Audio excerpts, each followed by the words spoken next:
तो ब्रेक के बाद एक बार फिर से बहुत स्वागत है आपका। तीसरा चरण रणभीषण में लोकसभा चुनाव को देखते हुए तीसरे चरण में 3 बजे तक 50.71% मतदान दर्ज किया गया। इस समय की अहम जानकारी, पश्चिम बंगाल में सबसे अधिक करीब 63% तक पड़े वोट। वहीं असम की बात की जाए तो असम में 63.08% दर्ज हुआ मतदान। बिहार में 46.69% डाले गए वोट। तो 3 बजे तक ये आंकड़े आपके सामने, आपके टेलीविजन स्क्रीन पर। बिहार में करीब 46.69% डाले गए वोट। वहीं छत्तीसगढ़ की बात करें तो छत्तीसगढ़ में 3 बजे तक 58.19% वोट पड़े हैं। बेहतर आंकड़ा छत्तीसगढ़ से निकलकर सामने आ रहा है। करीब 60% तक मतदान निकलकर सामने आ रहा है। दादर और नगर हवेली में 54.62% हुई वोटिंग। वहीं दमन और दीव में 47.80% 3 बजे तक मतदान दर्ज किया गया। गोवा की बात करें तो गोवा में 61.39% वोट डाले गए हैं। 3 बजे तक के आंकड़े आपकी टेलीविजन स्क्रीन पर आप देख पा रहे हैं। अहम जानकारी, लोकसभा चुनाव में 3 बजे तक के ये आंकड़े। आज 11 राज्यों की 93 सीटों पर वोटिंग हो रही है। गुजरात की सभी सीटों पर आज वोटिंग। 25 सीटों पर गुजरात में 47.03% दर्ज किया गया मतदान। वहीं कर्नाटक में 54% के करीब वोट डाले गए। मध्य प्रदेश में भी 54%।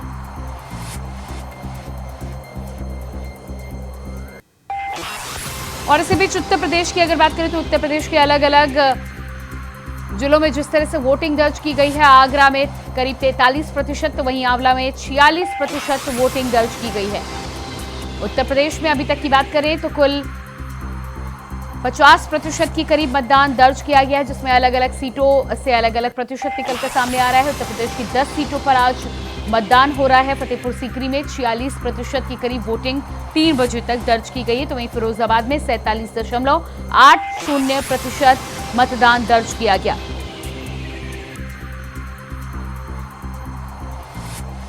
और उसके बाद ये 10 तस्वीरें आप उत्तर प्रदेश की 10 सीटों से देख पा रहे हैं।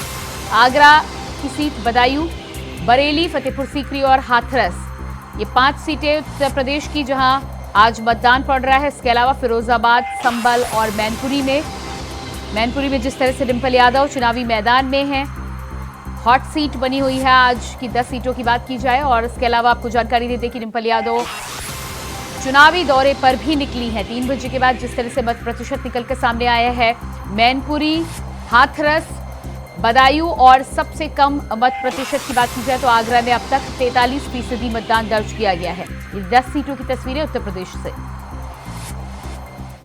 पार हो गए तो अब 400 बोल रहे हैं,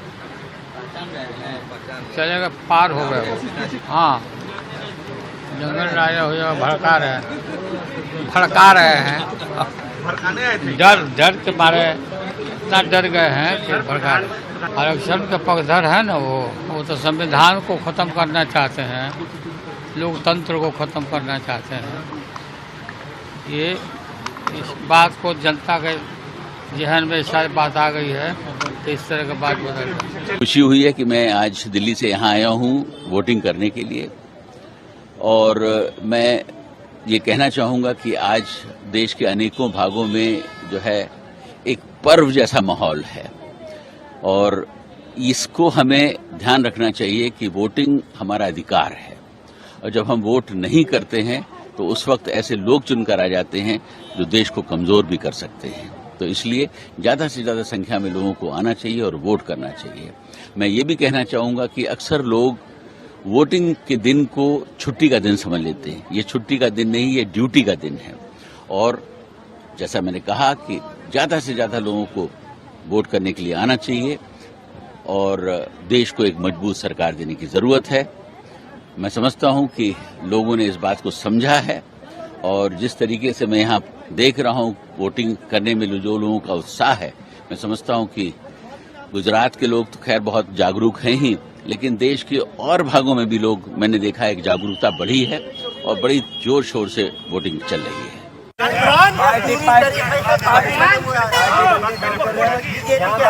यहाँ पर जो है, जो हमारे अपने यहाँ पे बस्ते लगे हुए थे, हमारे बस्ते जाते हैं, उनके बस्तों को छीन करके उन आदमियों को बंद कर दिया गया। हमारे बस्ते जो लगाए हुए थे और उन्हें धमकी दी गई है कि अगर यहाँ पे बैठे और 2 को तो बंद कर दिया और मिट्टी मुकदमे रहेंगे, जिनके पास जेल से नहीं निकलोगे। और दूसरी चीज़ कि यहाँ पर जो सरकारी BLO है, उनके भी बस्ते छीन दिए गए। अगर आपको इस चीज़ पर जानकारी करनी है, अभी यहाँ पर जाइए मनोकामना के आगे जो सरकारी स्कूल है, जूनियर हाई स्कूल, वहाँ पे BLO 4 BLO जेंट्स 1 महिला, उनका बस्ता CO अनुज कुमार छीन करके ले गए। आप जाकर के देख सकते हैं वहाँ का। देखिए, मैं आपको बताना चाहता हूँ, इस कांग्रेस की एक आदत पड़ गई है और वो आदत है झूठ की। कांग्रेस झूठ और लूट की राजनीति करती है। दूसरा, कांग्रेस का क्या है कि जैसे ही चुनाव आता है तो वैसी घोषणाएं करते हैं, हमेशा करते हैं, ऐसे वायदे करते हैं जो आज तक पूरा नहीं किया। मैं राहुल गांधी जी से कहना चाहता हूं, आप अपने पुराने घोषणा पत्रों को देख लीजिए, आपने कितनी कितनी घोषणाएं की और उसमें से कितनी आपकी पूरी हुई है। ये चुनाव है, जनता जानती है कि चुनाव के वक्त किस तरह की कांग्रेस ने घोषणा की है। और ये कांग्रेस हमेशा तुष्टीकरण के आधार पर, भ्रष्टाचार के आधार पर राजनीति करती है। अगर मैं सही माने में कहूं तो इस देश में भ्रष्टाचार की जननी कांग्रेस है, आतंकवाद की जननी कांग्रेस है, नक्सलवाद की जननी कांग्रेस है, और हमेशा कांग्रेस लूट और झूठ की बात करती है। खोखला है। देखिए, मार्केटिंग स्ट्रेटेजी बताओ के अलावा उसमें कुछ बात है नहीं।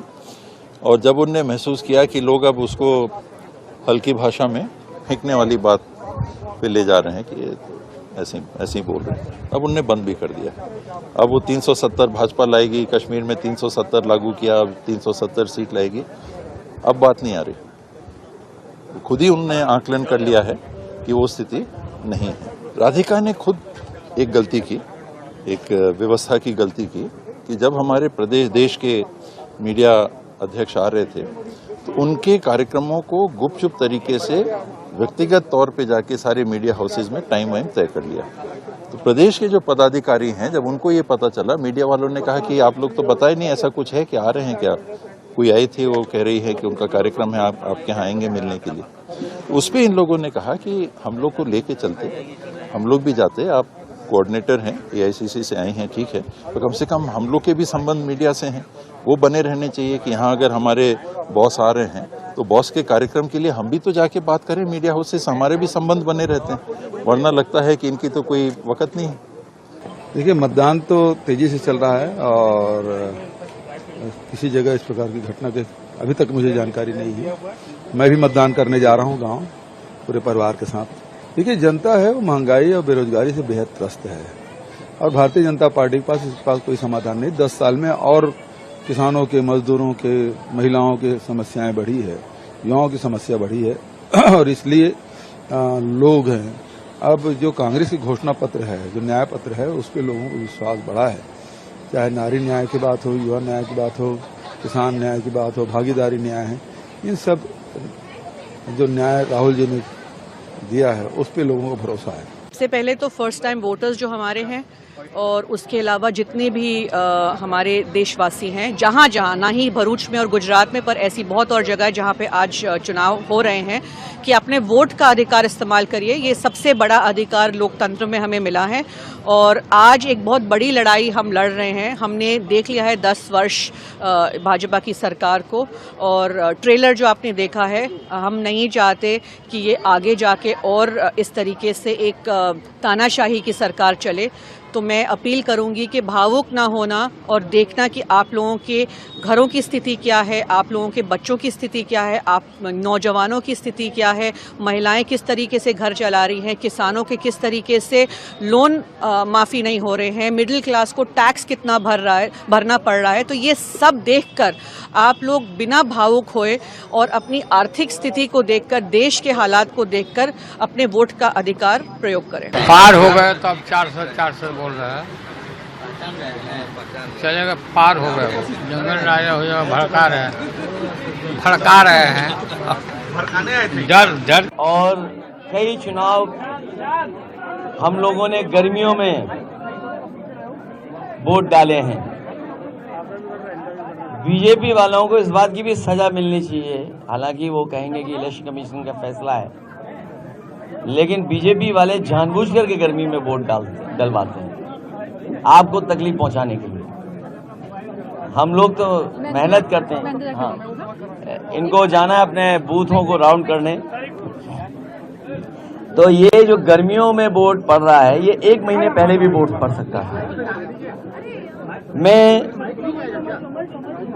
सभी अपने साथियों से और सभी मतदाताओं से अपील करता हूं, आज के दिन जब तीसरे चरण का वोट पड़ रहा है, ज्यादा से ज्यादा वोट पड़े। यही वोट है जो हमारे और आपके जीवन को बदल सकता है। गाड़ी के चारों तरफ भाग रहा था, पता नहीं क्या खाना नहीं खाया था उसने, या बताया होगा सरकार ने कि जैसे कोई हम लोग उतने गाड़ी से चारों तरफ घूमना। मुझे तो खुद समझ में नहीं आ रहा कि क्यों गाड़ी के पास चारों तरफ घूम रहा था। और अगर कोई इस तरह की गाली गलौज करेगा तो गाली गलौज का लोकतंत्र में कहीं जगह नहीं है। हम लोग वोट डालने वाले लोग हैं और जीतने वाला कभी गुस्से में नहीं आता है, हारने वाला खिसियाता है। हारने वाला खिसियाता है। बीजेपी की बुरी हार होने जा रही है, बहुत बुरी हार होने जा रही है बीजेपी की, क्योंकि किसान, नौजवान, व्यापारी, हर वर्ग के लोग। उम्मीद है कि इलेक्शन कमीशन जो शिकायतें आ रही हैं, जो सूचनाएं मिल रही हैं, उस पर कार्रवाई करेगा। और कई जगह ऐसा सुनने को मिल रहा है जहां बीजेपी के कार्यकर्ता, नेता बूथ पर कब्जा करना चाहते हैं। कई जगह जो शुरुआती दौर में एजेंट नहीं बनने देना चाहते थे। मैंने यहाँ पर एक अधिकारी को देखा, जिस समय मैं गाड़ी में आया उसे होश ही नहीं था क्या कर रहा है, और लोगों को गाली गलौज कर रहा है। अगर पोलिंग स्टेशन पे आप लोगों को गाली गलौज करोगे, ये कहाँ का व्यवहार है? और चेक करने की अनुमति अंदर है, आप बाहर खड़े होकर पुलिस नहीं चेक कर सकती है कि आप वोट डाल के आए हो कि नहीं डाल के आए हो। ये अभी सवाल इस बहस में नहीं है। मैं मतदाताओं से कहूंगा कि ज्यादा से ज्यादा वोट डालें और ज्यादा वोट डाल करके इस सरकार को हटाएं। तो अलग अलग जगहों से जिस तरह की तस्वीरें निकल कर सामने आ रही हैं, उनको आप तक पहुंचाने के लिए अतुल यादव हमारे साथ फिरोजाबाद से जुड़ चुके हैं, संवाददाता हमारे साथ।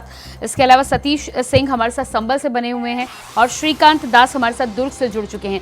अतुल, सबसे पहले आपका रुख करेंगे, फिरोजाबाद की बात की जाए तो फिरोजाबाद में वोटिंग प्रतिशत जिस तरह से सामने आया है और स्थिति किस तरह की नजर आ रही है? क्या 3 बजे के बाद मतदाता एक बार फिर से बाहर निकल रहा है वोट करने के लिए? तो कह सकते हैं सुबह से मतदान प्रतिशत कम रहा था, लेकिन 3 बजे के बाद मतदान प्रतिशत बढ़ा है और लगभग 50% वोट हो गए हैं और लगभग 1 घंटा और बचा है। मतदान स्थल पर है, हालांकि अभी जो वोटर है वो नहीं दिखाई दे रहा है, कम दिखाई दे रहा है। और देखने वाली बात है 6 बजे तक चुनाव होगा, 6 बजे तक कितने % वोट पड़ेगा। अभी 50% के लगभग पूरे जनपद फिरोजाबाद में वोट पड़ चुका है। जी बिल्कुल, फिरोजाबाद में जिस तरह से बीजेपी ने अपना कैंडिडेट बदला है, नए कैंडिडेट को उतारा था ठाकुर विश्वदीप सिंह को, और उसके बाद सपा ने भी पूरा दाव यहां पर खेला है अक्षय यादव के रूप में। क्या कुछ समीकरण बनते बिगड़ते नजर आ रहे हैं? देखिए, ये पहले दौर की अगर बात की जाए तो 2014 में समाजवादी पार्टी के गढ़ रहा है और समाजवादी पार्टी से अक्षय यादव ने एक बड़ी जीत दर्ज की थी। उसके बाद 2019 में लोकसभा से बीजेपी प्रत्याशी ने जीत दर्ज की थी, जबकि जो समाजवादी पार्टी का पारिवारिक कलह था वो भी कहीं ना कहीं आड़े आया था और उस वजह को बताया जा रहा था कि समाजवादी पार्टी के पारिवारिक कलह की वजह से समाजवादी पार्टी हार गई थी। लेकिन अब समाजवादी पार्टी पूरे एक साथ चुनाव लड़ रही है, तो कहीं ना कहीं अब देख सकते हैं कि समाजवादी पार्टी के पक्ष में चुनाव जा सकता है। जी बिल्कुल। सतीश, संबल की अगर बात करें तो संबल में अब तक उत्तर प्रदेश की 10 सीटों में सबसे अधिक मतदान देखने को मिला है। फिलहाल की क्या स्थिति है, किस तरह से लोग बाहर खड़े हैं, क्योंकि मत प्रतिशत जिस तरह से अधिक है उम्मीद भी ज्यादा की जा रही है? हम आपको बता रहे 3 बजे से 52% यहाँ मतदान हो चुका है। घर में जो मतदान बिल्कुल रुक गया था तो लोगों को लगा कि मतदान नहीं होगा, पर लेकिन पिछली बार 2019 की बात की जाए तो 66% मतदान हुआ था, 66.8 मतदान हुआ था। लेकिन अब का ये माना जा रहा है कि लोग जो घर से निकले हैं और निकलने के बाद में जो है 4 बजे के बाद में लगातार ऐसी भीड़ बढ़ गई बूथों पर जा सकता है, क्योंकि ये भी माना जा रहा है कि लोग गर्मी की वजह से नहीं निकल रहे थे। लेकिन अब 1 घंटे का समय बचा है, 1 घंटे के अंदर जो लगातार मतदान चल रहा है, लोग अपने घरों से आ रहे हैं, अपने बच्चों को लेकर आ रहे हैं और जो भी अपने परिवार वाले के साथ साथ पूरा मतदान करने आ रहे हैं। यहाँ ये भी माना जा सकता है कि यहाँ पर 63 से 70% यहाँ पर मतदान हो सकता है। जी जी बिल्कुल, आपके पास वापस लौट कर आएंगे। हमारे साथ दुर्ग से संवाददाता श्रीकांत दास भी बने हुए हैं। श्रीकांत, दुर्ग की अगर बात की जाए तो दुर्ग में मत प्रतिशत को लेकर पहले तो जानकारी दीजिएगा, और उसके बाद भारतीय जनता पार्टी की स्थिति इस बार किस तरह की नजर आ रही है? जी, इस बार वोट प्रतिशत काफी आगे बढ़ चुका है, लगभग 65 से 63% बढ़ चुका है छत्तीसगढ़ में। दुर्ग की वही बात करेंगे तो दुर्ग में जैसे कि दो पार्टियों में कांटे की टक्कर है, बीजेपी और कांग्रेस की। यहाँ पे कांग्रेस का पलड़ा कहीं से हल्का नजर आ रहा है, क्योंकि कांग्रेस ने जो यहाँ के मुख्यमंत्री थे कांग्रेस के भूपेश बघेल, इनको नांदगांव से लोकसभा का टिकट दिया था, और जो गृह मंत्री वो भी दुर्ग जिले से आते थे, उनको महासमुंद से टिकट दिया था। और यहाँ पे जो कांग्रेस प्रत्याशी हैं राजन साहू, वो कुल में आके देखा जाए तो अलग थलग पड़ गए थे कि दोनों ही समर्थक भूपेश बघेल और तामदस्त साहू के समर्थक अपने साथ लेके गए, वहां पे चुनाव प्रचार करते रहे। 26 तारीख वोटिंग के बाद भूपेश बघेल यहाँ पे आते हैं और एक दिन का कैंपेनिंग करते हैं यहाँ पे। और यहाँ लगातार जो बीजेपी की बात करें तो बीजेपी लगातार अपने स्टार प्रचारक हो, चाहे गृह मंत्री अमित शाह हो, जेपी नड्डा हो, लगातार कैंपेनिंग करते रहे। और यहाँ पे मजबूती देखने को आ रही है कि बीजेपी भारी पड़ रही है, क्योंकि यहाँ पे जो सिटिंग सांसद है विजय बघेल, वो लगभग पिछले जो 19 में चुनाव हुई थी लोकसभा की, यहाँ पे 3,90,000 से ज्यादा वोटों से यहाँ से विजयी प्राप्त हुए थे। और उनको हराना कहीं न कहीं कांग्रेस को टेढ़ी खीर नजर आ रही है। तभी यहाँ से भूपेश बघेल किसी और जिले से चुनाव लड़ते हैं, और तामदस्त साहू यहाँ के गृह मंत्री जो कांग्रेस के थे कांग्रेस शासन काल में, वो महासमुंद से चुनाव लड़ते हैं। जी तो ऐसे ही देखा जा सकता है। तो जिस तरह का इतिहास की आप बात कर रहे हैं, विजय बघेल की बात करें तो अपने चाचा को पहले भी चुनावी मैदान में हरा चुके हैं, और ऐसे में जितना मत का अंतर आप बता रहे हैं 2024 की अगर बात करें तो क्या जीत की तो आप बात कर रहे हैं, आश्वस्त नजर आ रहे हैं यहाँ पर कहीं ना कहीं जिस तरह का समीकरण बन रहा है, लेकिन क्या जीत का अंतर बढ़ेगा? जी मैं बताना चाहूंगा प्रियंका कि यहाँ पे जो जीत का अंतर 5 लाख के आसपास लोग बता रहे हैं कि काफी भारी बहुमत से जीत होने वाली है यहाँ पे। लेकिन देखना होगा 4 जून की जो रिजल्ट आएगी उस दिन सब पिक्चर क्लियर हो जाएगा कि यहाँ पे क्या है। आपको बताना चाहूंगा कि यहाँ पे एम फैक्टर बहुत ज्यादा मैटर करता है। इस बार की जो चुनाव हुई एम फैक्टर पे हुई है, मोदी फैक्टर, मंदिर फैक्टर, मंगलसूत्र फैक्टर, और कहीं कहीं आज की जो बयान लालू प्रसाद यादव का आता है मुस्लिम फैक्टर। जी, इसके इर्द गिर्द ही चुनाव लोकसभा का लड़ा जा रहा है। जी बिल्कुल, तो 4 जून तक का इंतजार करना होगा। अतुल, फिरोजाबाद की बात करें तो जिस तरह से लंबे समय से उत्तर प्रदेश की 10 सीटों की बात करें तो 10 सीटों पर आज जो चुनाव हो रहे हैं, उसमें मौजूदा कब्जा भारतीय जनता पार्टी की 8 सीटों पर है। ऐसे में समाजवादी पार्टी की सीटों को लेकर क्या कोशिश नजर आ रही है? क्या 2 सीटों से बढ़ोतरी कर पाएगी समाजवादी पार्टी, और अगर बढ़ती हैं तो किन किन सीटों पर उम्मीद कर रहे हैं आप? देखिए, फिरोजाबाद और मैनपुरी सीट, ये सीट देखी जाए तो समाजवादी पार्टी की मानी जाती है, तो समाजवादी पार्टी फिरोजाबाद में काफी लंबे समय से है, और मैनपुरी में मौजूदा है वो भी समाजवादी पार्टी का मुलायम सिंह का गढ़ रहा है। तो कहीं ना कहीं ये 2 जो सीटें हैं वो समाजवादी पार्टी के खाते में जाती दिख रही है। जी बिल्कुल, तो फिरोजाबाद की सीट की आप बात कर रहे हैं। हमारे साथ संभल से लगातार सतीश बने हुए हैं। मैनपुरी की सीट को लेकर डिंपल यादव जिस तरह से दौरा करती हुई नजर आ रही है सतीश, और हमारे साथ बरेली से भी संवाददाता शमी गोस्वामी जुड़ चुके हैं। शनि गोस्वामी हमारे साथ जुड़ चुके हैं। शनि, बरेली की अगर बात की जाए तो क्या कुछ स्थिति नजर आ रही है? मैं आपको बता दूं, बरेली का जो इस समय जो इलेक्शन है वो समाजवादी पार्टी और बीजेपी की सीधी फाइट है, जिसमें कि बसपा का यहाँ पे नामांकन जो निरस्त हो गया था जो प्रत्याशी का था, तो यहाँ पे 2 ही पार्टियां हैं जो नेशनल पार्टियां हैं और जिनकी सीधे फाइट है। और यहाँ पे देखा जाए तो मतदान जो सुबह 2019 जो पिछला चुनाव था उसके मुकाबले यहाँ पे काफी मतदान हल्का रहा है, और जो 3 बजे के आंकड़े निकल के आए हैं जो बरेली लोकसभा से 46% वोटिंग हो पाई है, और वहीं अभी तक 3 बजे जो आंवला लोकसभा है वहाँ पे 43% वोटिंग निकल के आई है। और अभी भी मैं आपको बता दूं, मैं अपने कैमरामैन से कहूंगा थोड़ा सा दिखाएं, ये बूथ है और बूथ के पास में अभी भी काफी कोई शाम को कोई लोग नहीं है। वैसे एक तरह से देखा जाए तो शाम को काफी बड़ी तादाद में यहाँ पे वोटिंग होती है, लेकिन इस बार कोई भी वोटिंग शाम को नहीं हो रही है। तो ये लगाया जा रहा है कि 2019 के मुकाबले इस बार थोड़ा सा कम जो वोटिंग है वो बरेली में देखी जाएगी, जो आंकड़ा निकल के आएगा शाम को। जी बिल्कुल, तो जिस तरह से 2019 के मुकाबले कम वोटिंग की आप बात कर रहे हैं, अलग अलग सीटों पर अगर बात की जाए तो समाजवादी पार्टी की बढ़त लेने की बात कर रहे थे हम। हमारे साथ फिरोजाबाद से भी संवाददाता जुड़े हुए हैं। साफ तौर पर उनका कहना था कि फिरोजाबाद सीट की बात कर ले, बदायूं सीट की बात कर ले, मैनपुरी सीट की बात कर ले, कहीं ना कहीं समाजवादी पार्टी का वर्चस्व यहाँ पर देखने को मिल रहा है। बरेली में स्थिति की बात की जाए तो क्या स्थिति, क्या समीकरण आपको देखने को मिल रहे हैं? बरेली की मैं आपको बता दूं कि बरेली में एक मुस्लिम बहुल सीट मानी जाती है, जिसमें कि मुस्लिम मतदाता जो है वो अपने आप में एक निर्णायक स्थिति में होंगे। और जब दो प्रत्याशी हैं, एक बीजेपी का, एक समाजवादी पार्टी गठबंधन से परवीन सिंह ऐरन, तो इस बार ये मुस्लिम जो वोटर है वो बेखराब नहीं देखा जा रहा है। जो मुस्लिम है वो एक पार्टी की तरफ ज्यादा तादाद में जा रहा है। तो इस बार मुस्लिम वोट है जो बरेली में निर्णायक रूप लेंगे। वहीं आंवला लोकसभा की बात की जाए तो वहाँ पे एक प्रत्याशी मुस्लिम उतारा गया है, बसपा से उतारा गया है, लेकिन उसके बाद भी बसपा ये बताया गया है कि आंवला लोकसभा है वहाँ पे भी मुस्लिम वोटों का ज्यादा उस हिसाब से बिखराव नहीं देखा जा रहा है जो 2019 में देखा गया था। जी बिल्कुल, तो कुल मिलाकर आपका कहना है कि मुस्लिम वोट और समाजवादी पार्टी का MY फैक्टर इस चुनाव में काम करता हुआ दिखाई दे रहा है और अलग अलग सीटों पर फेरबदल और नतीजे बदलने की उम्मीद भी की जा सकती है।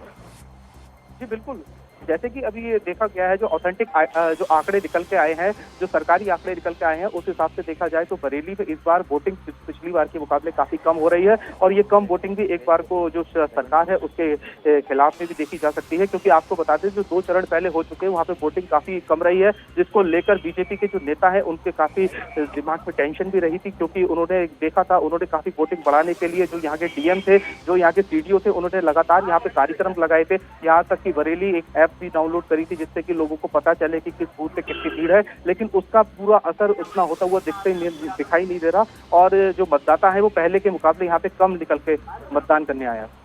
जी बिल्कुल सतीश, संबल की अगर बात करें तो जिस तरह से जानकारी यहाँ पर दे रहे हैं हमें, बरेली की सीट की अगर बात करें तो शनि का कहना है साफ तौर पर कि MY फैक्टर काम करता हुआ नजर आ रहा है। संबल में जिस तरह से मत प्रतिशत निकलकर सामने आया है और उत्तर प्रदेश की 10 सीटों के मुकाबले जो अंतर वहां पर देखने को मिल रहा है, तो क्या इसे माना जाए कि समाजवादी पार्टी का MY फैक्टर काम कर रहा है इस चुनाव में? 1,70,000 वोटों से समाजवादी पार्टी जीती थी। और दोबारा बात की जाए तो उन्होंने मुस्लिम समाज में जो जिया रहमान वर्ग है उन्होंने एक अच्छी पकड़ बना रखी है और उन्हें यादव समाज में भी अच्छी पकड़ बना रखी है। तो माना जा रहा है सीधा कहीं जो है उससे बीजेपी की कहीं कहीं गलतियां रही हैं, क्योंकि पिछली बार भी हारे थे, उसके बाद में इन्होंने लोकसभा चुनाव के हाथ विधायक विधानसभा चुनाव में भी हारे थे, क्योंकि दोनों बार इनकी जो गलती है वो रही है। दोबारा आपका फिर पार्टी ने भरोसा करके इन्हें दोबारा उतारा था। तो यहाँ से इनके कुछ प्रत्याशी है वो भी इनसे नाराज है, क्योंकि जो बीजेपी से नहीं चाहते थे कि इन्हें जो टिकट मिलना चाहिए। पर लेकिन समाजवादी पार्टी की बात की जाए तो जो सफीर रहमान वर्ग थे उन्होंने अच्छी पकड़ की थी समाज के अंदर, उनका होता है जिया रहमान वर्ग, तो उनका उन्होंने जो टिकट मिलने के बाद में उन्होंने समाज के लिए तुर्क समाज की ज्यादा समाज है और वो मुस्लिम समाज की बात की जाए तो मुस्लिम समाज की ज्यादा मूर्ति जो है साइकिल के साथ कहीं नहीं जाता। यादव की बात की जाए तो यादव समाज भी साइकिल पे जा रहा है। अब रही बात जाटव समाज जाता है तो कहीं ना कहीं बीजेपी समाज जो बीजेपी को थोड़ा बहुत नुकसान हो सकता है, लेकिन 1,00,000 वोट तो हार जीत का मामला आया था सामने। तो अब देखना होगा कि वो तो बहुत बड़ा मुकाबला है कि 1,00,000 वोटों से कहाँ इसका पूर्ति कर पाएंगे। जी बिल्कुल, श्रीकांत भी हमारे साथ दुर्ग से लगातार बने हुए हैं। श्रीकांत, जिस तरह से दुर्ग क्षेत्र की हम यहाँ पर बात कर रहे थे और छत्तीसगढ़ की खासतौर से बात करें तो 7 सीटों पर आज मतदाता प्रत्याशियों के भाग्य का फैसला कर रहे हैं। आपके साथ हम तमाम लोगों को भी देख पा रहे हैं। हम चाहेंगे अगर आप उनसे बात करना चाहें और जाने की क्या मुख्य मुद्दा है छत्तीसगढ़ में, किन मुद्दों पर आज वो वोट कर रहे हैं। जी बताना चाहेंगे भाई साहब कि मुद्दे क्या है, क्या बेरोजगारी, महिला, या क्या किस तरह से देखते हैं इस बार का लोकसभा चुनाव? जो लोकसभा चुनाव है वो बेरोजगारी पे तो कहीं ना कहीं केंद्रित होता ही है, और साथ ही कई विकास के मुद्दे हैं जो मोदी जी ने किए हैं, जो मोदी जी की गारंटी के नाम से चलते हैं। उसमें सबसे पहला संकल्प जो मोदी जी ने लिया था 2045 तक भारत देश को एक विकसित देश बनाएंगे, एक बहुत बड़ा संकल्प है। अभी तक हमने यही देखते हुए आया है कि मैं खुद स्वयं किताबों में, स्कूलों में लिखा करता था, पढ़ा करता था कि भारत एक विकासशील देश है, कृषि प्रधान देश है। अब कहीं ना कहीं सुनने को मिल रहा है भारत एक विकसित देश है।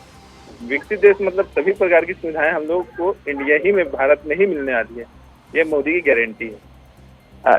तो क्या इस बार शिक्षा, बेरोजगारी और बहुत सारे मुद्दे, जैसे कांग्रेस बोल रही है कि हम हर महिला को लगभग 1 लाख रुपए देंगे, क्या मैटर करता है इस बार? क्या वो लोगों के ध्यान में नहीं है? नहीं, ये मैटर नहीं करेगा। यहाँ पर जो मोदी जी की गारंटी है, जो कांग्रेस सरकार जो छत्तीसगढ़ में पिछले बार ही उन लोगों ने घोषणा किया था कि 500 रुपए पर महीना आपको मिलेगा, वो योजना तो 5 साल में पूरे नहीं हो पाई। अभी 8,800 रुपए की लगभग पड़ेगा, 1 लाख रुपए महीना। इसकी बात की कोई गारंटी भी हमें नहीं है। जी प्रियंका, जैसे कि लोग बता रहे हैं कि पिछले बार जो कांग्रेस की गवर्नमेंट थी 5 साल यहाँ पे राज्य में, भूपेश बघेल की गवर्नमेंट थी कांग्रेस की, उस समय भी कांग्रेस ने घोषणा की थी कि हर महिला को 500 रुपए मिलेगा और बेरोजगारों को बेरोजगारी भत्ता मिलेगा, जिसमें दोनों ही लगभग फेल हो गए थे।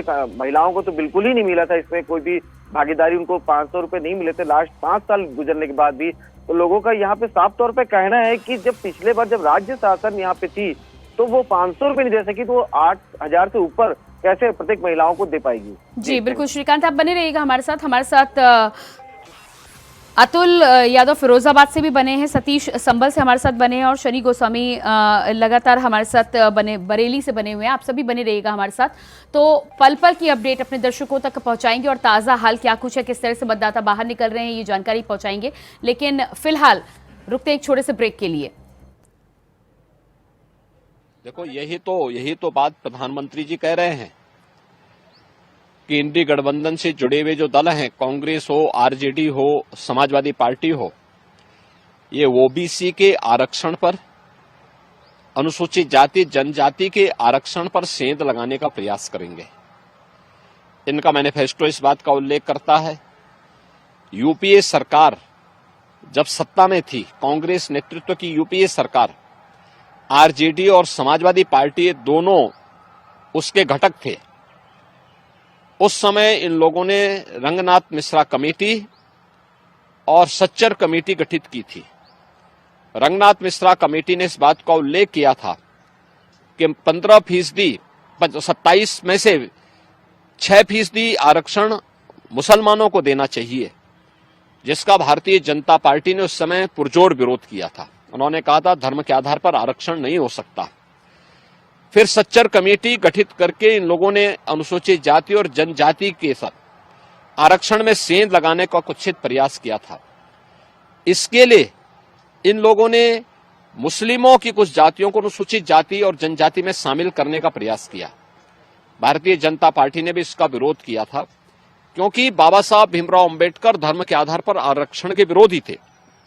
उन्होंने कहा धर्म के आधार पर कोई आरक्षण नहीं हो सकता, ये भारत के विभाजन का कारण बना था और हमें कोई भी ऐसा कार्य नहीं करना चाहिए जो देश के विभाजन का कारण बनेगा, और जिसके कारण अनुसूचित जाति, जनजाति और पिछड़ी जाति के अधिकार बच पाए।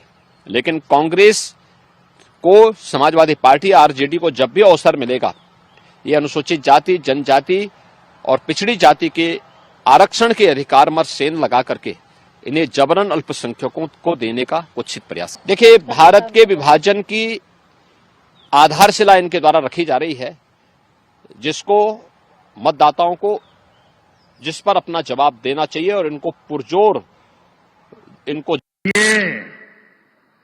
आपके एक वोट ने 500 साल की प्रतीक्षा खत्म करके भगवान राम का भव्य मंदिर बना दिया।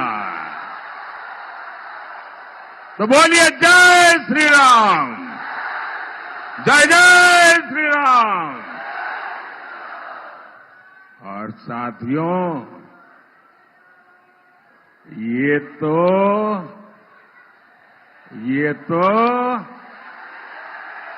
ट्रेलर है, ट्रेलर। अभी तो बहुत कुछ करना है। पाकिस्तान में आतंकी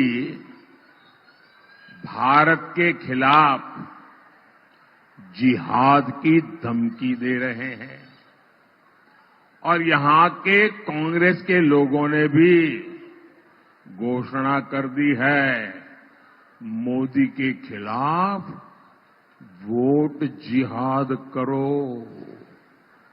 यानी मोदी के खिलाफ एक खास धर्म के लोगों को एकजुट होकर वोट करने को कहा जा रहा है। सोचिए, कांग्रेस किस स्तर पर उतर आई है। हताशा, निराशा ने कांग्रेस को कहां ले जाकर के पटका है। कांग्रेस पर मुस्लिम लीगियों और माओवादियों ने कब्जा कर लिया है। तीसरे ने एक और गहरी साजिश से पर्दा उठा दिया। उन्होंने कहा कि कांग्रेस के शाहजादे का इरादा राम मंदिर पर सुप्रीम कोर्ट के फैसले को पलटने का है। जैसे शहजादे जी ने, पिताजी ने सहबानो केस में सुप्रीम कोर्ट का फैसला पलटा था, वैसे ही कांग्रेस राम मंदिर का फैसला पलटने के लिए सोच रही है।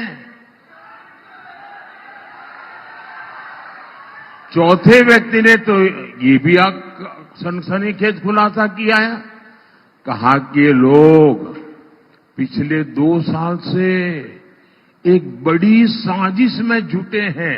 ये जो कांग्रेस से निकल के आए बोले, मैं इन्हीं की बात बता रहा हूं जी। देश में आग लगाने की बातें कर रहे हैं। भाई और बहनों, कांग्रेस को, इंडी गठबंधन को न हमारी आस्था की परवाह है और न ही देश हित की परवाह है। राष्ट्र विरोधी बातें करने में तो कांग्रेस के लोगों में होड़ लगी है, होड़। वोट के हर चरण के बाद कांग्रेस का पाकिस्तान प्यार चरम पर पहुंच रहा है। इन लोगों के बयान हैरान करने वाले हैं। कांग्रेस के एक पूर्व सीएम ने कहा कि हमारी सेना आतंकी हमले करती है, पाकिस्तान तो निर्दोष है। क्या ये देश का नागरिक ऐसी बातें सुन सकता है क्या? उन्होंने रातों रात एक हुक्म निकाला, फतवा निकाला, सरकारी हुक्म, और रातों रात थप्पे मार करके बना दिया। क्या? उन्होंने ऐसा कानून बनाया कि कर्नाटका में जितने भी मुसलमान हैं, हर बस मुसलमान होना चाहिए, उसको रातों रात ओबीसी घोषित कर दिया, ओबीसी बना दिया। अब इसका मतलब क्या हुआ कि जो ओबीसी को आरक्षण मिलता था 27%, ये रातों रात ओबीसी बन गए। तो उन्होंने ऐसा डाका डाला, ऐसा डाका डाला कि जो पहले से जो ओबीसी है उनके नसीब में था वो भी आधे से कम हो गया। पहली बार आपने लोकतंत्र के इस महापर्व में अपनी हिस्सेदारी निभाई, तो कैसा महसूस कर रही हैं? बहुत अच्छा महसूस हो रहा है। एक जिम्मेदार नागरिक होने का फर्ज निभा रही हूँ। दूसरा क्वेश्चन, क्या समझ के, यूथ के नाते क्या समझ के, क्या सोच के आपके दिमाग में क्या चल रहा था वोटिंग करते टाइम? फ्यूचर में जो भी होने वाला है वो हमारे जो है उन पे डिपेंड करता है, जिनको हम वोट देते हैं उन पे डिपेंड करता है कि हमारा फ्यूचर, हमारा करियर कैसा होगा। तो मैंने उस अकॉर्डिंग चूज़ करा है। हम चाहते हैं कि सभी मतदान करें और अपने लोकतंत्र के इस पावन पर्व पे सभी शामिल हों, और अपना जो भी बात रखना है वो आप अपने सांसद से और उसके माध्यम से केंद्र सरकार में आप बता सकते हैं। तो हम चाहते हैं कि सभी लोगों को मतदान करना चाहिए, चाहे धूप हो, चाहे गर्मी हो, कितना भी लगे, लेकिन मतदान करना बहुत ही जरूरी है। देश की स्थिति, परिस्थिति सभी को मद्देनजर रखते हुए जो आज हमारी देश की स्थिति है उसको देखते हुए हमको मतदान का चुनाव करना चाहिए, चाहे वो बीजेपी रहे, चाहे कांग्रेस रहे, चाहे अन्य अदर पार्टी रहे। पार्टी एक अलग जगह है, लेकिन जो हम लोग की समस्या, जो हम लोग की परिस्थिति है उसको मद्देनजर रखते हुए हम इस वोट का मान रखते हैं और वोट डालेंगे। लोकतंत्र का महापर्व था, सभी को मतदान करना चाहिए, क्योंकि अगर हम मतदान नहीं करते हैं तो अपने क्षेत्र की समस्याओं के लिए किसी को हम ब्लेम नहीं कर सकते हैं। तो हमें अपने मताधिकार का प्रयोग संविधान ने दिया, हमें 100% मतदान का प्रयोग करना चाहिए। और एक आग्रह करना चाहूँगा कि ये राष्ट्रीय चुनाव होता है। लोकसभा के सांसद हमारे दिल्ली में बैठते हैं, कोई ये प्रधान या पार्षद या विधायक स्थानीय समस्याओं का चुनाव नहीं है, राष्ट्र को दिशा देने का चुनाव है। सभी से आग्रह है कि सोच समझ के मतदान करें, राष्ट्र हित में मतदान करें, एक सशक्त राष्ट्र और मजबूत भारत बनाने के लिए मतदान करें। और बोलते हैं कि हम वोट डालने के जहाँ इतनी गर्मी है, ये है वो, लोकतंत्र के इसके महापर्व पर उनको क्या संदेश देना चाहती हैं? मैं उनको तो यही संदेश दूंगी, जैसे लोकमान्य तिलक जी ने बोले थे स्वतंत्र हमारा जन्मसिद्ध अधिकार है, वैसे ही हमारा वोट डालना हमारा जन्मसिद्ध अधिकार है। आप जो जहाँ पे भी हैं, आप लोग अपने अपने पोलिंग बूथ पे जाइए और वोट डालिए और देश को आगे बढ़ाइए। मैंने ये सोच के वोट डाला, मेरे दिमाग में ये था कि जो भी चुना जाए वो सही व्यक्ति हो, ताकि वो देश के लिए आगे बहुत अच्छा कार्य कर सके, और मेरा वोट सबसे महत्वपूर्ण है, इसलिए मैंने अपना वोट दे दिया। जो लोग वोट नहीं दे रहे हैं उनको मैं ये कहना चाहता हूँ कि वोट देना हमारा अधिकार है और साथ ही साथ हमारा कर्तव्य है। हमारी जिम्मेदारी है एक भारतीय नागरिक होने के नाते कि हम एक अच्छी मजबूत सरकार चुनें और सबकी भागीदारी हो, ताकि हम जो बदलाव चाहते हैं वो हमारे समाज में हो।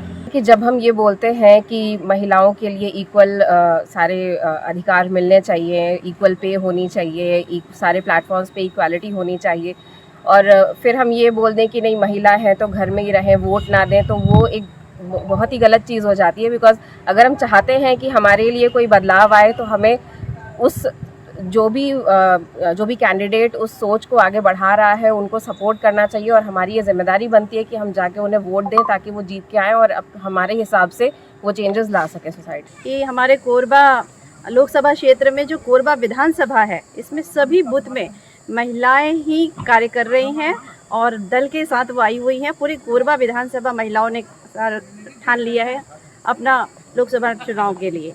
बाकी जो 3 अन्य विधानसभा क्षेत्र हैं वहाँ 10-10 संगवारी बूथ हैं, लेकिन ये कोरबा है जिसमें पूरी महिला सशक्तिकरण को बढ़ावा दिया गया है। ये आप बूथ के माध्यम से देख सकते हैं। समाजवादी पार्टी हो या कांग्रेस, इन दोनों का जो चरित्र है यह हिंदू विरोधी है और राम विरोधी है।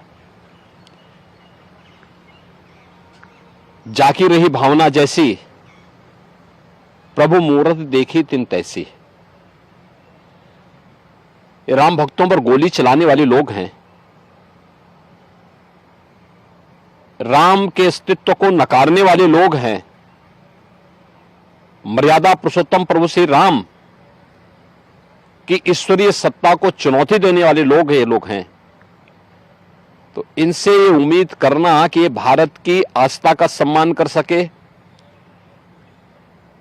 भारत के राष्ट्र नायकों का सम्मान कर सके, आजादी के आंदोलन में जिन क्रांतिकारियों ने, महान स्वतंत्रता संग्राम सेनानियों ने अपना योगदान दिया था, उनके प्रति श्रद्धा का भाव रख सके, ये अपने आप में एक इन लोगों से उम्मीद करना ही अपने आप में बेईमानी है।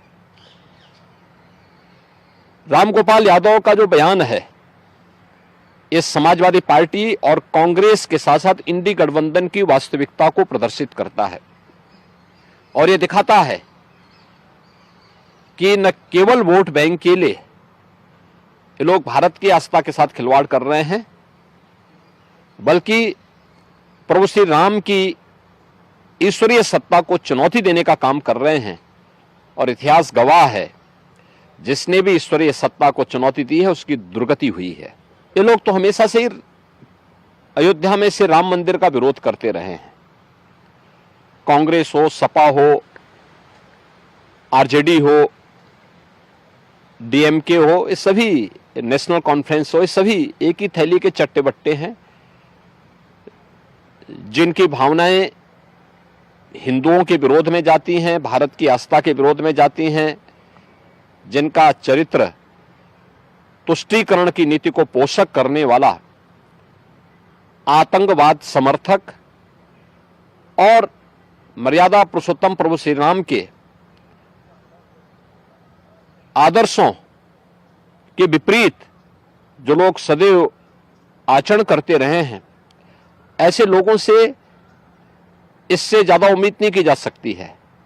लेकिन ईश्वरीय सत्ता को चुनौती देने का मतलब विनाशकाली विपरीत बुद्धि, और यही वक्तव्य इन लोगों के आ रहे हैं। इनकी वास्तविक चरित्र को जनता के जनार्दन के सामने ये रख दे रहा है। हमेशा इनका प्रयास था, इंडी गठबंधन से जुड़े हुए जितने लोग हैं, कांग्रेस ने शुरू से प्रयास किया कि अयोध्या में राम मंदिर के मामले में माननीय न्यायालय से फैसला ना आने पाए, वो रोड़े अटकाते थे, ये स्वयं बैरियर बने हुए थे। इसके बाद जब ये मामला माननीय उच्चतम न्यायालय में भी गया, तब भी इन्होंने 7-8 वर्षों तक कुछ भी नहीं होने दिया इसमें। तो बाद में मोदी जी के नेतृत्व में जब सरकार बनी और फिर प्रक्रिया आगे बढ़ी, फिर राज्य में भी सरकार बनी और फिर इस प्रक्रिया को तेजी के साथ आगे बढ़ाया गया। माननीय उच्चतम न्यायालय ने फैसला दिया, आदरणीय प्रधानमंत्री जी के मार्गदर्शन और उनके नेतृत्व में आज अयोध्या में भव्य मंदिर का निर्माण, और देश और दुनिया का कोटि कोटि श्रद्धालु आकर के अपनी श्रद्धा को व्यक्त कर रहा है, एक नई अयोध्या का दर्शन कर पा रहा है। तो स्वाभाविक रूप से कांग्रेस, सपा या इंडी गठबंधन से जुड़े हुए लोगों का, जिनका चरित्र ही राम विरोधी है, भारत विरोधी है, आतंकवाद समर्थक है, रामद्रोहियों के साथ लोग खड़े हुए हैं, इनसे इससे ज्यादा उम्मीद नहीं करनी चाहिए। कितनी मंशा इनकी खतरनाक रही होती है। तो आप सुन रहे थे मुख्यमंत्री योगी आदित्यनाथ को, जो लालू प्रसाद यादव के बयान पर बोल रहे थे। और इसी बीच एक बड़ी खबर आ रही, जहां पर शाम 5 बजे तक 60.19% मतदान हुआ है पूरे देश में 93 सीटों पर। पश्चिम बंगाल में सबसे ज्यादा 73.73% वोट पड़े, असम में 74.86% वोटिंग हुई। तो वहीं बिहार की बात करें तो बिहार में 56.10% वोट डाले गए। छत्तीसगढ़ में 66.87% वोट पड़े हैं। दादर और नागर हवेली की बात करें तो यहां पर 65.23% वोटिंग हुई। दमन और दीव में 62.31% वोटिंग हुई है। गोवा की बात करें तो गोवा में भी अच्छा खासा मतदान हुआ है, 72.52% वोट डाले गए। गुजरात में ये कम रहा, 55.22% वोटिंग हुई। और कर्नाटक में से थोड़ा ऊपर 66% के करीब वोट डाले गए। वहीं मध्य प्रदेश की बात करें तो यहां से कुछ मिला जुला आंकड़ा 62.28% वोटिंग हुई है मध्य प्रदेश में। और महाराष्ट्र में कम, यानी कि 53.40% वोटिंग हुई है। वहीं उत्तर प्रदेश की बात करें, यहां पर भी कुछ खास नहीं, 10 सीटों पर वोटिंग हुई, 55.13% वोटिंग हुई है। तो हमने बात की 93 सीटों की पूरे देश भर की, और अब बात कर रहे हैं उत्तर प्रदेश की। उत्तर प्रदेश में शाम 5 बजे तक 55.13% वोटिंग हुई है, जिसमें संभल में सबसे ज्यादा, संभल में 61.10% वोटिंग हुई है। बरेली में सबसे कम 54.21% वोटिंग हुई है। और आगरा की बात करें तो आगरा में यहां से कम 51.53% वोटिंग हुई है। और वहीं आंवला में 54.73% वोटिंग हुई। बदायूं में 52% के करीब वोटिंग हुई है। और एटा में देखिए, एटा का परसेंटेज देखिए, 75% वोटिंग हुई है, सबसे ज्यादा वोट डाले गए। फतेहपुर सीकरी में 54.93% वोटिंग हुई। फिरोजाबाद में यह आंकड़ा 56% के करीब रहा। और हाथरस में यही आंकड़ा 53.54% वोटिंग हुई। और मैनपुरी में, यानी कि समाजवादी पार्टी के गढ़ में 55.88% वोटिंग हुई है। तो ये उत्तर प्रदेश की 10 सीटों का आंकड़ा था। और टोटल बात करें उत्तर प्रदेश में शाम 5 बजे तक 55% की लमसम वोटिंग हुई है।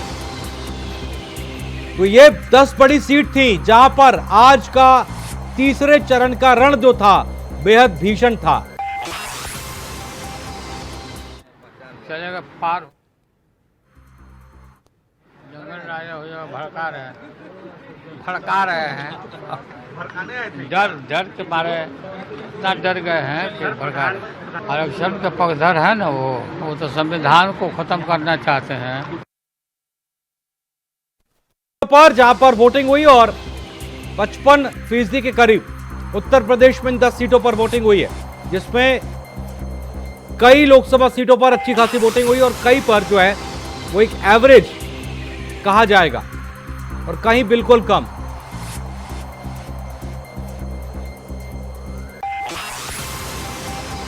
चलिए ज्यादा जानकारी के साथ रुक करते हैं इंडिया वॉइस संवाददाता मुकेश कुमार मैनपुरी से हमारे साथ जुड़ गए और विजय कुमार बदायूं से हमारे साथ जुड़ गए। सबसे पहले विजय आपका रुख कर लेते हैं। विजय, बदायूं में 5 बजे तक वोट प्रतिशत आ गया है, लेकिन अगर हम देखें कुछ खास उत्साह नजर नहीं आया वोटर्स के अंदर। देखिए, जिस तरह से बदायूं में अनुमान लगाए जा रहे थे, सुबह का जो वक्ता सुबह के समय के मतदान के एवरेज को देखते हुए अनुमान लगाया जा रहा था कि 50 के समथिंग जो है मतदान पर कर जाएगा। लेकिन उसके बावजूद भी इतनी भीषण गर्मी में और ये बढ़ते हुए तापमान को देखते हुए जो 5 बजे तक का जो आंकड़ा निकल के सामने आया है वो 52.29% का जो है आंकड़ा निकल के आया है।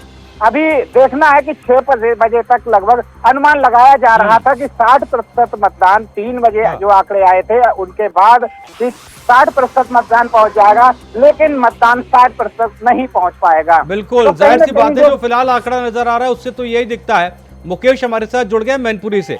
मुकेश, मैनपुरी की अगर हम बात करें 55% की लमसम वोटिंग हुई है, 55.88%, 5 बजे तक ये वोटिंग हुई है। यहाँ पर भी कुछ खास जो है वोटर्स का उत्साह नजर नहीं आया, जबकि खुद अखिलेश यादव वोट डालने के लिए पहुंचे, डिंपल यादव वोट डालने के लिए पहुंची, समाजवादी पार्टी का ही गढ़ कहा जाता है, उसके बावजूद। आपको बता दें कि यहाँ कहीं न कहीं मौसम का प्रभाव देखने को मिला कि जो आज सबसे गर्म दिन महसूस किया गया। 42 डिग्री टेम्परेचर में जो लोग घरों से नहीं निकल पाए हैं। सुबह जो पोलिंग जिस तरीके से स्टार्ट हुई थी उससे साफ तौर से जाहिर होता है कि हम लोग लगभग 60 के आसपास पहुंच जाएंगे। तो वहीं आज मतदान जो है 55.09 प्रतिशत रहा है। अभी तक 6 बजे तक हो सकता है 60 पार हो सकती है, क्योंकि संभावना जो है परसेंटेज बढ़ता जा रहा है। 3 बजे के परिणाम जो आए थे वो 47.75% थे, तो इसका मतलब वोटिंग परसेंट कहीं ना कहीं बढ़ता नजर आया है। इसमें कुछ जिस तरीके मुकेश, चूंकि अगर हम बात करें बूथों की, तो जो 5 बजे तक और 5 बजे के बाद जो लोग पहुंच रहे हैं, किस तरह से पहुंच रहे हैं, क्या लग रहा है कि हाँ वाकई में मौसम का इफेक्ट था, जो दिन के समय भीड़ नहीं पहुंची और अब चूंकि शाम ढल रही है तो इस हिसाब से लोग पहुंच रहे हैं और ये आंकड़ा बढ़ सकता है? जी बिल्कुल, जिन पोलिंगों पे 12 बजे के बाद सन्नाटे में तब्दील थी, वहाँ जो 3 बजे के बाद पोलिंगों पर मतदाता लाइन में लगे हुए अपने मत का प्रयोग करते नजर आए हैं। शहर की बात की जाए तो शहर के सभी आधा दर्जन जो पोलिंग स्टेशन धूप होने की वजह से खाली पड़ी थे। 3 बजे के बाद मतदाता घर से बाहर निकले हैं, चाहे वो युवा हो, बुजुर्ग हो और महिलाएं हों, सभी ने अपने मत का प्रयोग करने के लिए मत स्थल पर पहुंचे हैं, जिसका बाद इसके 3 बजे के बाद ही वोटिंग परसेंट बढ़ा है। नहीं तो उम्मीद जताई जा रही थी 50% से ऊपर इस बार की लोकसभा सीट पर मतदान नहीं हो पाएगा। बिल्कुल विजय, अगर हम बात करें अभी 2 दिन पहले ही शिवपाल यादव का एक वीडियो वायरल हो रहा था जिसमें वो किसी से बात कर रहे थे और कुछ लोगों को गिरफ्तार किया गया था, उनके बारे में बात कर रहे थे कि छोड़ने के लिए कह रहे थे और ये कह रहे थे कि दरअसल अगर लोग नहीं आएंगे तो वोटिंग कैसे होगी, वोटिंग प्रतिशत बढ़ेगा कैसे। चुनाव आयोग की गाइडलाइन है। बदायूं में खास वजह आपको क्या नजर आती है इस कम वोट प्रतिशत की? देखिए, हाँ, शिवपाल ने जिस तरह से ये बिसौली इंस्पेक्टर को जो है हड़काया था, इसका एक वीडियो वायरल हुआ था। कहीं ना कहीं देखिए, समाजवादी पार्टी के जो कार्यकर्ता थे, जिस तरह से शिवपाल यादव ने आरोप लगाया था कि उनके कार्यकर्ताओं को, चाहे वो ग्राम प्रधान हो, बीडीसी मेंबर हो या क्षेत्रीय जो सदस्य हैं, उनके जो है वहाँ पुलिस की जो है लगातार छापेमारी हो रही थी, पुलिस उनको उठा के ला रही थी, थाने बिठा रही थी। तो एक दबाव बनाया जा रहा था कि ये वोट जो है नहीं डाला जाए, जिसको लेकर के शिवपाल यादव का जो वीडियो एक वायरल हुआ था, उन्होंने इंस्पेक्टर को कहा कि ये जो सरकार, ये चुनाव आयोग की जो गाइडलाइंस है कि जो मतदान प्रतिशत है वो अधिक संख्या में होना चाहिए, जिस तरह से पुलिस प्रशासन दबाव बना रहा है कि मतदान ना हो, उन्होंने कहा था पूरब से पश्चिम तक हर थाने पर सफाई बैठे मिलेंगे। तो देखिए, कहीं ना कहीं जिस तरह से उनका बयान आया था, तो उसको लेकर के जो मुस्लिम प्रत्याशी हैं या समाजवादी प्रत्याशी, समाजवादी पार्टी के जो प्रत्याशी हैं, वो वोटर हैं, तो उनपे जो है कहीं ना कहीं दबाव के कारण नहीं निकले हैं। पर जो मौसम का पारा है वो भी 42 डिग्री टेम्परेचर में, तो ये भी अनुमान लगाया जा रहा है कि कुछ तो गर्मी का असर रहा और कुछ जो है इस प्रशासन का भी दबाव बताया गया। बिल्कुल, ये आरोप विपक्ष की तरफ से लगातार लगाया जा रहा है, इसलिए विजय मैंने सवाल पूछा था। विजय, अभी 5 से 6 के बीच में अगर हम बात करें तो किस तरह का उत्साह नजर आया, क्योंकि क्या इस 1 घंटे में कोई जादुई आंकड़ा हो सकता है जो हम अंदाजा लगा रहे हैं उससे ऊपर? क्या ऐसी कोई तस्वीर आई? नहीं, ऐसा कोई संभव नहीं है, क्योंकि जब सुबह इतना ठंडा मौसम था, उस समय जो 9 बजे तक जो रिजल्ट देखा गया था उसमें कोई उत्साह नहीं दिखा।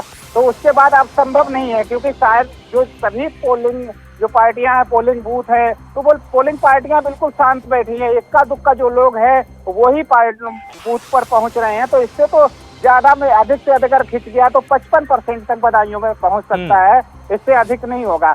हालांकि देखिए, थोड़ी देर पहले 2 बजे के लगभग एक आंवला लोकसभा, बदायूं की 2 सीटें जो हैं वो आंवला लोकसभा क्षेत्र में पड़ती है। आंवला लोकसभा से समाजवादी पार्टी के प्रत्याशी नीरज मौर्य ने भी एक आरोप लगाया था कि शेखुपुर विधानसभा क्षेत्र का ककराला आता है, ककराला में अलापुर पुलिस पर उन्होंने जो है आरोप लगाया था और उन्होंने कहा था कि जिस तरह से मुस्लिम प्रत्याशियों के साथ मारपीट की गई, उनके बीएलओ के साथ मारपीट की गई और पुलिस ने उन्हें भगा दिया है। तो ये कहीं ना कहीं देखिए, जो प्रत्याशी आरोप लगा रहे हैं, आरोप प्रत्यारोप का जो दौर चल रहा है, उसमें इसका भी असर जो है मतदाताओं पे देखा जा सकता है। जी, जाहिर सी बात है। और इस तरह की तस्वीरें जब दिन भर आती हैं, हालांकि वोट प्रतिशत कुल मिलाकर बढ़ना चाहिए, लेकिन ये फिलहाल बढ़ता हुआ नजर नहीं आया।